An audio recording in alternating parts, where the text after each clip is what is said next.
戒糖7天，身體奇蹟5變化。名醫教你不吃藥，3招講血糖。今天我們來聊聊糖這個日常生活中無處不在的甜蜜殺手。你是否有過這樣的經驗？心情煩躁或壓力山大時，忍不住想來塊巧克力或一杯奶茶來療癒自己。吃甜食帶來的快樂，仿佛能瞬間趕走煩惱。然而，許多專家現在卻警告我們，戒糖才能掌控健康。甚至有名醫驚呼，糖帶給身體的危害不輸給毒藥。這話聽起來是不是很誇張？糖真的比毒更可怕嗎？我們的身體又為何這麼容易對糖上癮？今天就讓我們深入探討戒糖的奧秘。如果你能挑戰連續7天不吃添加糖，你的身體將出現哪些奇蹟般的變化？最後，我們還邀請到精準醫學領域的名醫，分享不靠藥物也能降血糖的3大祕訣，教你遠離糖尿病的威脅。在開始之前，我們得先認清一個事實，糖會讓人上癮。很多人笑稱自己有甜點魂，一天不吃甜就渾身不對勁。其實這並非矯情。科學研究發現，糖帶給大腦的刺激跟某些毒品相似。更有研究甚至顯示，實驗老鼠在同時提供糖水和毒品時，更容易對糖水上癮，寧可反覆喝糖水，也不去碰毒品。可見甜味對大腦的誘惑力之強，令人嘖舌。當你吃下一塊蛋糕，大腦會大量釋放讓人愉悅的多巴胺，產生短暫的快感。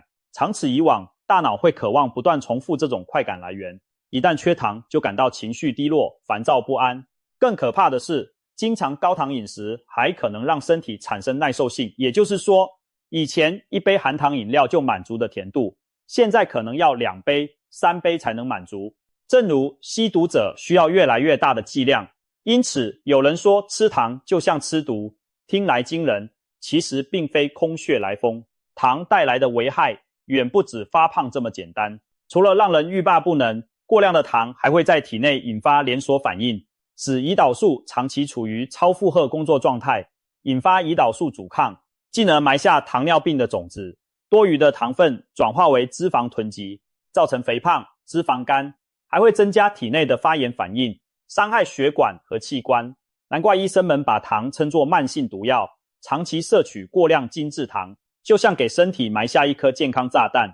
以台灣為例，統計顯示，平均每人每年吃下約25公斤的糖，換算成每天將近70公克，遠遠超過世界衛生組織建議的上限，也就是女性每日25公克，男性每日37.5公克。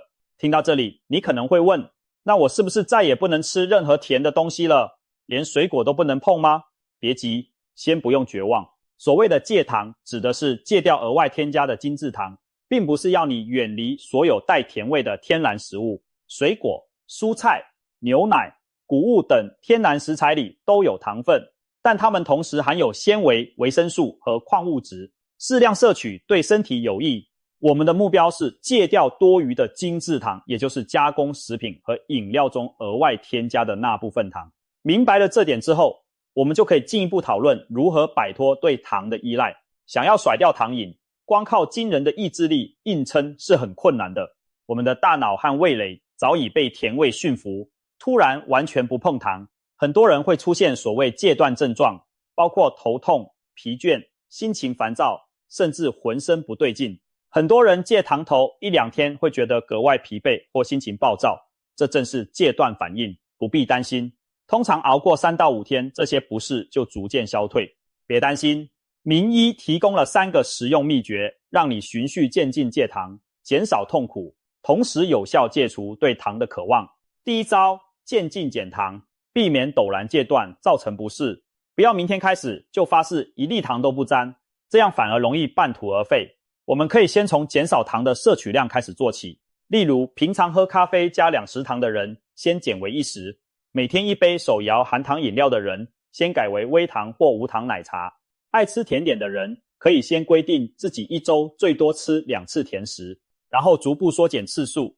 透過這種漸進式戒糖，讓味蕾和大腦慢慢適應降低的甜度。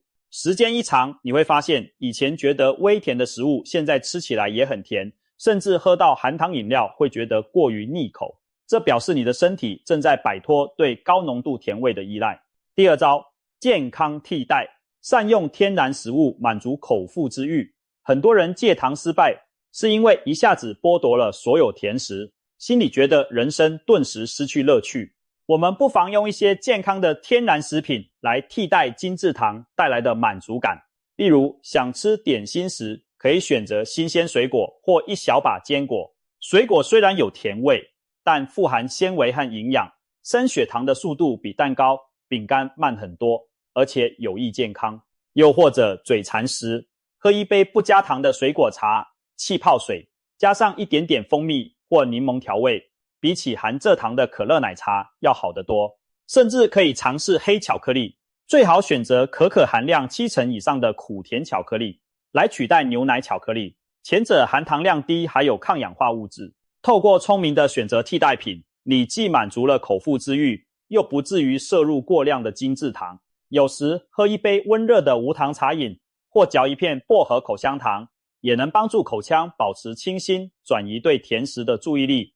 第3招，調整習慣，重塑環境，遠離甜誘惑。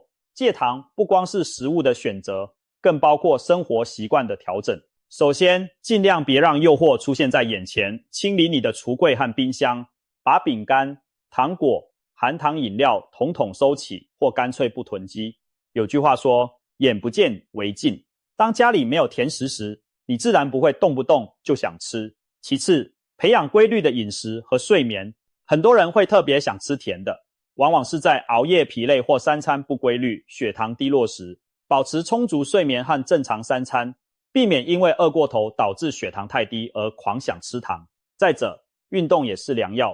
適度的運動能促進大腦分泌內啡肽，帶來快感與放鬆，減少你對用甜食紓壓的依賴。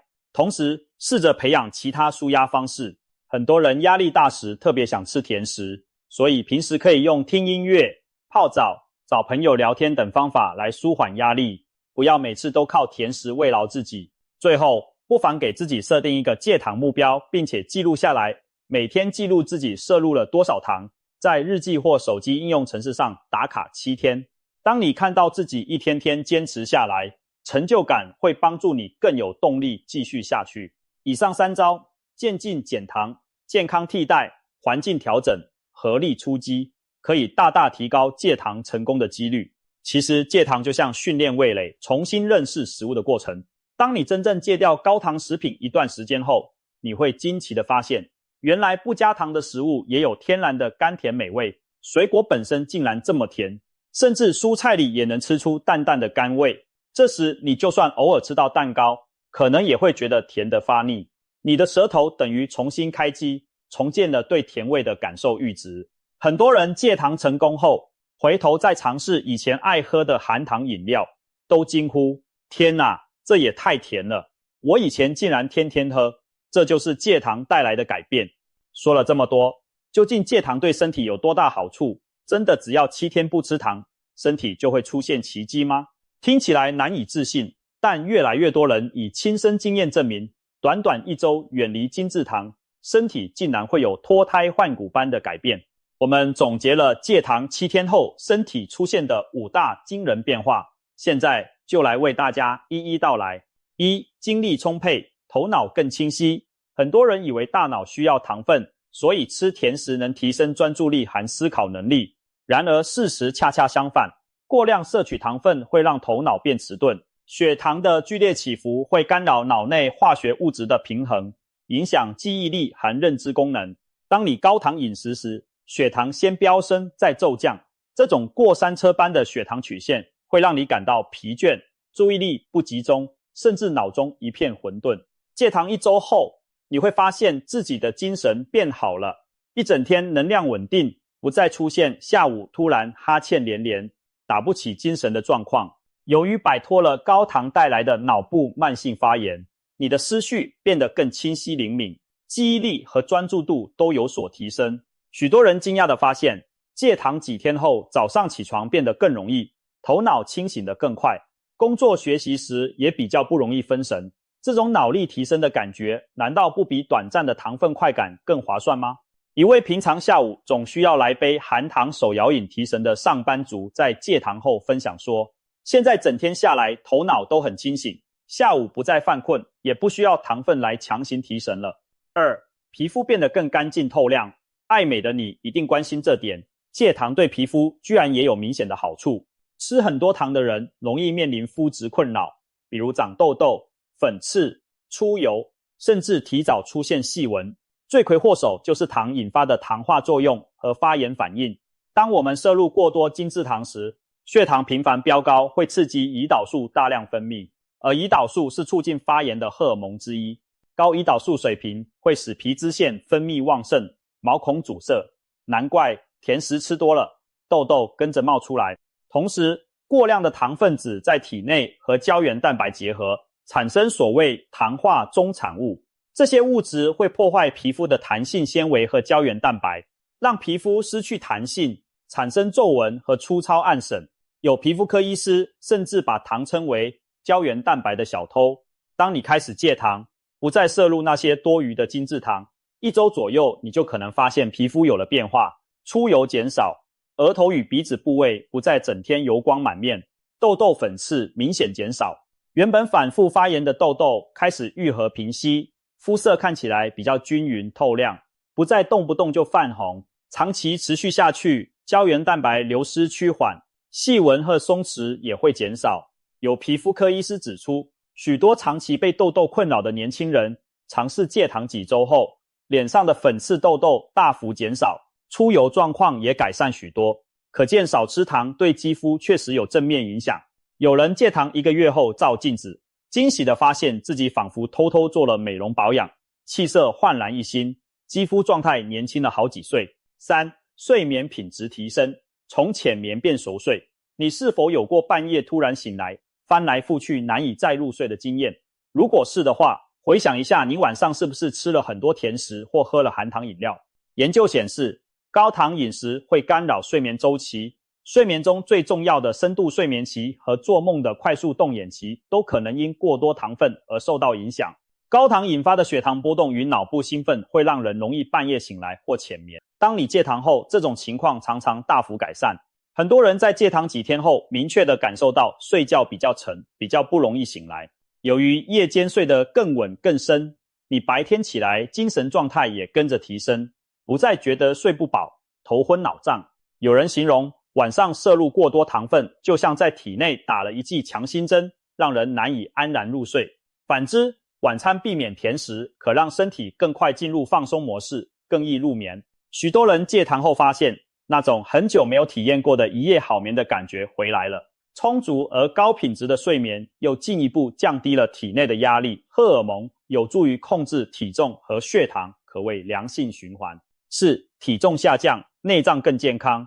對很多人來說，戒糖最直觀的好處就是瘦了。雖然只有7天，但你可能已經會發現腰帶鬆了一扣。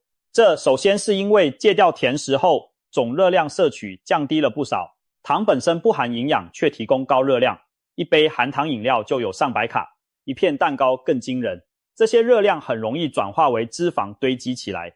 當你戒糖1周，等於減少了許多不必要的空熱量，身體自然會動用原先囤積的脂肪來供能，體重因此下降。一些人戒糖後幾天，體重就略有減輕，尤其腹部的脹氣消失，整個人看起來更輕盈。有不少人戒糖僅1周就發現腰帶明顯鬆了一格，體重雖然只略降1-2公斤，但腹部鬆垮的感覺減輕，走路都覺得輕盈了。這很大程度上歸功於身體排出了過多的水分，並減少了腹部脹氣。除了卡路里減少，胰島素水平降低也是減重的關鍵。胰島素是促進脂肪囤積的荷爾蒙。當你血糖不再反覆飆高，胰島素分泌趨於穩定，身體更容易燃燒脂肪，而不是囤積脂肪。同時，戒糖也間接促進了內臟健康。過去吃很多糖的人，常伴隨血壓偏高、血脂異常，例如三酸甘油脂偏高，好的膽固醇偏低。戒糖一段時間後，由於體脂肪下降和發炎減少，這些指標也會開始改善。研究指出，如果一個人每日飲食中添加糖佔的熱量比重很高，大約佔總熱量的1/4，那麼他日後死於心血管疾病的風險是那些將添加糖控制在總熱量1/10左右的人的2倍以上。可見，遠離高糖飲食，長期而言能大幅降低心臟病、中風等慢性病風險。或許短短7天不足以讓你驗證血壓血脂的變化，但減重和腰圍變細可能已經開始發生。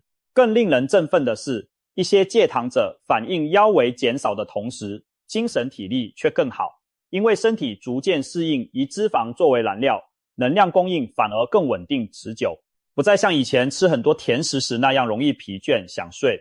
戒糖還有助於改善腸道菌相平衡，壞菌最愛吃糖，當糖分減少，腸道環境會變得更有利於好菌定居，消化功能隨之提升。不少人戒糖後都表示肚子沒那麼容易脹氣不適，上廁所也更順暢了。5. 牙齒更健康，口腔細菌大翻盤。小時候我們都被告誡吃糖會蛀牙，這句話一點沒錯。口腔中的細菌最愛吃的也是糖分。當你頻繁攝入含糖食物，哪怕每天有認真刷牙，牙齒也時常泡在一個有利於細菌滋長的環境裡。糖分解產生的酸會腐蝕牙釉質，導致蛀牙和牙齦發炎。戒糖7天後，你可能發現口腔狀況有細微改變，牙齒表面變得更乾淨滑溜，不太容易有厚厚的牙菌斑。早上起床，口中異味減輕，牙齦紅腫出血的情形也好轉了。如果你持續遠離含糖飲食，定期保持口腔清潔，長期來看將大大降低蛀牙率，連洗牙時牙醫都會誇獎你的牙齒乾淨很多呢。對於喜歡喝含糖飲料當水的人而言，戒糖帶來的口腔健康提升尤其明顯。有些人戒掉含糖飲料後，再喝汽水或加糖咖啡，竟覺得喉嚨發澀，牙齒酸到受不了。其實這是件好事，代表你的口腔已經習慣了清爽無糖的狀態，再也回不去以前那種甜膩的環境。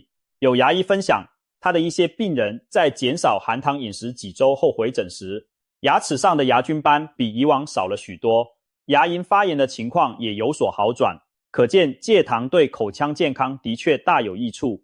總之，短短7天的戒糖挑戰，就可能讓你體驗到以上這5大變化：頭腦清晰、皮膚變好、睡眠提升、體重下降、牙齒健康。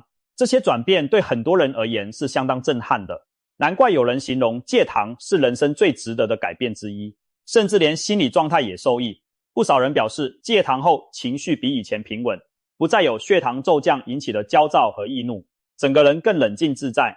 當然，每個人體質不同，變化的速度和程度也不盡相同。有的人可能需要持續戒糖更長時間才能感受到全部好處，但健康的方向是一致的。不妨問問自己，你願意試試看7天不碰含糖飲食，來親身見證這些奇蹟變化嗎？或許1周之後，你就再也不想回頭了呢？其實，戒糖7天的過程就像一場自我挑戰，不妨簡單回顧一下每天可能的感受。第一天，可能覺得新鮮，又帶點忐忑。今天，你下定決心不碰任何甜食，嘴饞時可能會不自覺想找糖吃。到了晚上，也許出現一點頭痛或疲累，身體正在適應沒有糖分的日子。第二天，這天也許是最煎熬的時候，此時有些人開始感到情緒不穩、煩躁易怒，因為大腦還在吵着要糖。別氣餒，多喝水，起身活動一下，撐過這一天，戰役就成功一半了。第三天，早上起床，你可能發現精神狀況比前2天好了些，對甜食的渴望仍在，但已經能比較理智的克制了。或許開始覺得原本很愛的甜點香味，現在聞起來也沒那麼誘人。第4天，身體逐漸適應無糖的節奏。下午工作時，以往這時你早就昏昏欲睡，想買杯奶茶提神，但今天竟然挺得住，精神還不錯。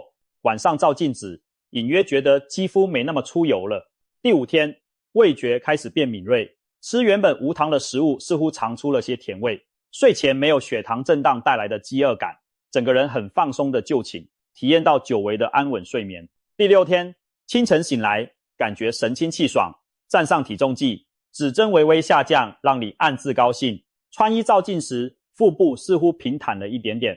昨天熬夜趕報告，你發現不靠甜食也能順利完成任務。第7天，恭喜你成功堅持了7天無糖生活。此刻，你的身體已經習慣了沒有加工糖分的日子，精力穩定，心情輕盈。品嘗早餐的燕麥時，你驚訝地發現燕麥本身也帶着甘甜。你真正體會到不靠額外添加的糖，生活一樣可以這麼甜美。當然，每個人的體驗不盡相同，但如果你也走完了這7天，你一定更有信心繼續將健康的控糖習慣維持下去。在討論如何有效降血糖之前，我們先來揭開飲食中隱藏的升糖陷阱。很多人以為只有吃甜食才算攝入糖，其實不然。我們日常飲食中有許多看似不甜的東西，同樣會讓血糖飆高。白飯、白麵條、白麵包，這些精緻澱粉類食物進入體內，很快就分解成葡萄糖，導致血糖上升，效果不亞於吃方糖。因此，有醫師把這類食物形容為看不見的糖，提醒大家不要掉以輕心，要掌握飲食對血糖的影響。一個重要概念是升糖指數和升糖負荷。簡單來說，不同食物讓血糖上升的速度和幅度不同。精製糖、蜂蜜、白麵包、含糖飲料等升糖指數都很高，會使血糖迅速上升。相反地，蔬菜、豆類、全穀雜糧等富含纖維的食物，升糖速度就慢很多。那麼水果呢？水果嘗起來甜甜的，糖尿病患者或者想控制血糖的人能不能吃水果？其實大部分新鮮水果適量食用是沒有問題的。水果中的天然果糖因為有纖維伴隨，釋放到血液的速度比喝果汁、含糖飲料慢得多。而且水果富含維生素、礦物質和抗氧化物，是均衡飲食的一部分。我們建議戒糖時別再吃加工甜食，但並不是要你連一顆水果都不碰。重點在於適量和選擇種類。一般來說，含糖量較低或纖維較高的水果更適合在意血糖的人。比如說莓果類，例如草莓、藍莓、黑莓，富含纖維和花青素，糖分不高，是理想的低升糖指數。水果，蘋果和梨子也不錯，尤其建議連皮一起吃，因為蘋果皮含有多酚和膳食纖維，有助於延緩糖分吸收。奇異果、櫻桃、柚子、芭樂等也都是升糖指數較低的水果選擇。相對而言，一些水果雖然營養價值高，但含糖量偏高，吃的時候就要控制分量。例如葡萄、芒果、荔枝、西瓜等等。以荔枝為例，含糖非常高，一次吃太多顆血糖就可能明顯上升。而果汁則是另一個陷阱，即使是純果汁也缺少了纖維，一杯柳橙汁可能濃縮了好幾顆柳橙的糖分，喝下去等於瞬間吃了大量糖，而沒有水果的膳食纖維幫你延緩吸收。很多人以為鮮榨果汁很健康，殊不知那其實是隱形含糖飲料。所以想控制血糖又想攝取水果的好處，建議直接吃水果不喝果汁，而且每天水果的量要適可而止。例如每天攝取1到2份水果，每份約等於一顆中等大小的蘋果或一碗小莓果。另外，蜜餞、果乾等加工水果由於去除了水分，糖分格外集中，一不留神就可能攝入過量，也要特別節制。除了上述明顯含糖或精致澱粉的食物，其實還有一些你意想不到的高糖食物陷阱，就連某些鹹味料理也暗藏大量糖分，比如滷肉飯、蜜汁叉燒這類需要醬汁的菜餚，常常加入冰糖或糖醬油提味。許多零食如番茄乾、蜜餞水果也含有驚人的糖。這些食物吃起來不一定特別甜，但糖含量同樣不可小覷。比方說，市售的沙拉醬、番茄醬、烤肉醬等調味醬料，往往添加了大量糖來提味，一不小心就吃下許多隱形的糖分。再比如一些標榜低脂或全素的餅乾，麥片為了提升口感也大量使用糖漿。這些看似無害的食品，其實糖含量驚人，千萬別掉以輕心。既然知道了這麼多升糖元兇，我們就能更有意識地避開它們。飲食控制的首要一步就是認真閱讀食物標籤。當配料表上出現蔗糖、果糖、葡萄糖漿、麥芽糖、玉米糖漿、濃縮果汁、砂糖、糖蜜、麥芽糊精等字樣時，你就要提高警覺，因為這表示產品加了不少糖。許多宣稱低脂或養生的加工食品，其實用了大量糖來增加風味。比如無脂優格常加入糖漿調味，喝下去仍然攝入大量糖分。又如打着幫助消化招牌的乳酸飲料，每一小瓶就含有10多克的糖。千萬別被包裝上的健康宣傳迷惑，一定要看營養標示。講了這麼多戒糖和控糖的方法，可能有人會想，為什麼有些人糖吃不少卻沒得糖尿病？有些人飲食看似清淡，卻血糖居高不下呢？事實上，每個人的體質和代謝狀況不同。例如，同樣喝一杯含糖奶茶，有些人血糖會迅速飆高，有些人反應較平緩，有些人終身嗜甜卻未罹病，可能因為天生胰臟功能特別強健。但不管天賦如何，後天的生活習慣仍是決定血糖健康的關鍵。每個人如果希望不吃藥就穩定血糖，預防第二型糖尿病，生活中有幾項關鍵策略是普遍適用的。以下就來看名醫們總結的3大降血糖秘訣。秘訣1：聰明飲食控糖，挑對食物和順序。控制血糖最根本的是調整飲食習慣。首先要減少總糖分和精致澱粉的攝取，這點我們前面已經詳細說明。此外，可以掌握一些進階技巧，讓血糖上升幅度減到最低。例如，改變進食順序，吃飯時先從蔬菜和蛋白質下手，最後才吃主食澱粉。這樣可以利用纖維和蛋白質延緩糖的吸收，避免血糖飆高。同樣的一餐內容，換個順序吃，血糖曲線就會平穩許多。再者，多攝取高纖維食物，比如用糙米、全麥麵包取代白米和白吐司，多吃綠色蔬菜、菇類、豆類，這些食材能降低餐後血糖峰值。還有一個小撇步是善用醋酸，例如在餐前喝一杯加1匙蘋果醋或檸檬汁的溫水，或吃含醋的小菜，例如醋拌小黃瓜，可以稍微抑制糖類分解酵素，減緩血糖上升速度。此外，吃飯時細嚼慢嚥，不要狼吞虎嚥，也有助於讓血糖緩步上升。因為消化速度放慢了，還要盡量少喝含糖飲料，改用白開水或無糖茶取代。這些小改變都能讓血糖更穩定。當然，每個人飲食控糖的細節可能需要因人而異的調整，但總原則是不變的：少吃糖和精致澱粉，多吃天然原型食物，營養均衡且適量即可。秘訣2：飯後動一動，培養規律運動習慣。運動是降血糖的天然利器。肌肉收縮時不需要胰島素幫忙就能攝取血糖作為能量。換句話說，運動能直接燒掉血液中的葡萄糖，降低血糖水平。同時，長期運動會讓細胞對胰島素的敏感度提高，等於從根本上改善胰島素阻抗。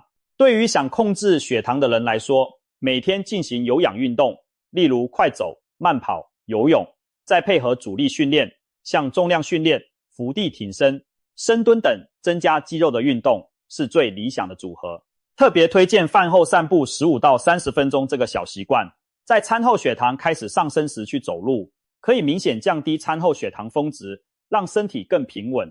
研究顯示，每天累積30分鐘中等強度運動，能夠改善新陳代謝，有效預防第二型糖尿病。此外，如果你很久沒運動，也可以從日常生活中多走路、走樓梯等小地方做起，每一步都對降血糖有幫助。運動還能幫助減重，而體重減輕本身就有助於血糖控制。減重的秘訣我們稍後會詳談。記住，選擇自己喜歡且能長期持續的運動方式，才能真正發揮降血糖的效果。無論是散步、騎自行車、跳舞還是瑜伽都可以，重點是讓自己動起來，別飯後老坐着玩手機，那樣血糖只會居高不下。秘訣3：控制體重，減少腹部脂肪。如果有肥胖，特別是中央型肥胖，也就是肚子大、內臟脂肪多的情況，血糖偏高的風險就大大增加。胖的人常常伴隨胰島素阻抗，因為脂肪細胞過多會干擾胰島素的作用。好消息是，減重對降血糖的助益極大。國外有研究發現，超重的第二型糖尿病患者如果能減輕約 15% 的體重，大多可以讓血糖恢復到正常水平，幾乎等於逆轉疾病。由此可見，減重對於預防和控制糖尿病是多麼關鍵。有研究指出，體重減輕 5% 到10%，也就是說，原本70公斤的人減少約 3.5 至7公斤，就足以讓身體的糖代謝狀況明顯改善，甚至逆轉糖尿病前期。尤其是減掉肚子上的內臟脂肪，胰臟負擔減輕，胰島素功能常常會隨之恢復不少。除了調整飲食和運動來達到減重，充足的睡眠與壓力管理也不能忽視。睡眠不足會讓食慾激素失衡，更想吃甜食。壓力大時，皮質醇升高也會使血糖居高不下。